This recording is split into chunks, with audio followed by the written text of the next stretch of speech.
نستمع إلى رأي الأستاذ هاشم العيبي كاتب البحث الإسلامي من البصرة. النبي صلى الله عليه وآله كمنظومة واعية، الغرب استل منها الكثير. يعني يحضرني ذلك القول للفرنسي كازانوفا الذي قال أن محمد صلى الله عليه وآله عندما قال أن العلم خير من العبادة، إذن هو يعطينا رؤية مدنية معاصراتية.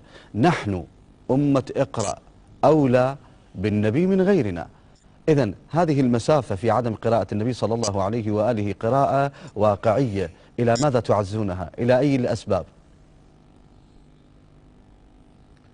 بالتأكيد أنا أذهب أبعد من ذلك، باعتبار أن القطيعة المعرفية الأبستمية كما يعبر عنها ميشيل فوكو سببها نحن، وليس هناك سبب آخر يرتبط بالرسالة أو المرسل. نعم. وإذا شئنا العودة إلى الفيلسوف السيد الشهيد محمد باقر الصدر رضوان الله تعالى عليه، فإنه أشار بدقة في كتابه الأسس المنطقية للاستقراء، حدد مكامن الخلل. الرسالة يا سيدي الفاضل تحتاج إلى 3 مقومات. نعم. الرسالة والمرسل والمرسل إليه. في حالة وجود أي فجوة بين هذه المناطق يكون الخلل. نعم. وإذا حددنا أكثر سوف نجد الخلل في منظومتنا، في منظومة المرسل إليه. نحن أمة تتكئ على الماضي دون أن تعطي معايرة واقعية للماضي ومعايرته بالحاضر. كان محمد أمة في رجل، واستطاع أن يغير هذا الوجود، واستطاع أن يوجد كل هذه المنظومة المتكاملة. لكن عجزنا نحن أن نولف بين وجود تلك المنظومة العلوية التي ابتدأت بالوحي وانتهت يعني بما صدر من الرسول من صلوات الله وسلامه عليه من سيرة وضاءة وضحت معاني الوحي ووضحت معاني القرآن.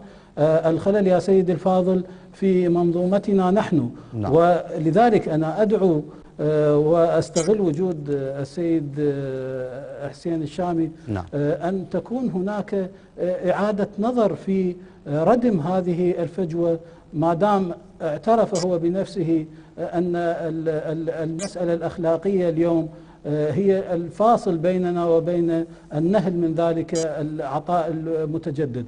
أقول أن الحاجة الملحة تطالبنا جميعا بأن نعقد مؤسسات ونفرغ لهذا الأمر لعلو شأنه ولارتباط مشاكلنا الجذرية بهذه المسألة.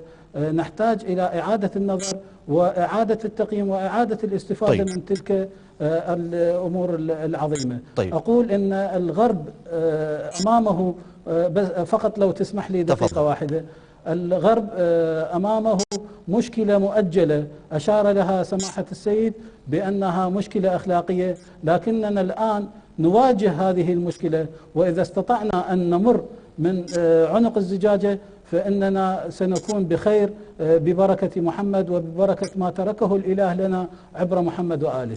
شكرا للأستاذ هاشم العيبي. الآن ينضم إلينا الدكتور خالد شاكر الكبيسي، الأستاذ في كلية الإمام الأعظم من محافظة الأنبار العزيزة. دكتور خالد، حياكم الله وعيدكم مبارك وكل عام وأنت بخير بهذه المناسبة الجليلة. سوف أضغط لك الإجابات فيما يخص الحوار الذي كنا نتحاور بصدده نحن. يعني قلنا أن ثمة هناك فجوة يعيشها الواقع، هذه الفجوة متأتية من إدخال النبي في مهجورية كما هو القرآن الكريم. سماحة السيد أشار إلى أن هناك أزمة أخلاق، وطالب الدكتور هاشم أو الأستاذ هاشم العيبي إلى إعادة قراءة. أنتم ماذا تقول بدوركم كأستاذ في كلية الإمام الأعظم؟ كيف نعمل على تقوية عرى الصلة والوثاقة بيننا وبين النبي بسنته القولية والفعلية والتقريرية؟ الكلام لكم. بسم الله الرحمن الرحيم. الحمد لله رب العالمين، وأفضل الصلاة وأتم التسليم على سيدنا محمد وعلى آله وصحبه أجمعين. اللهم صل.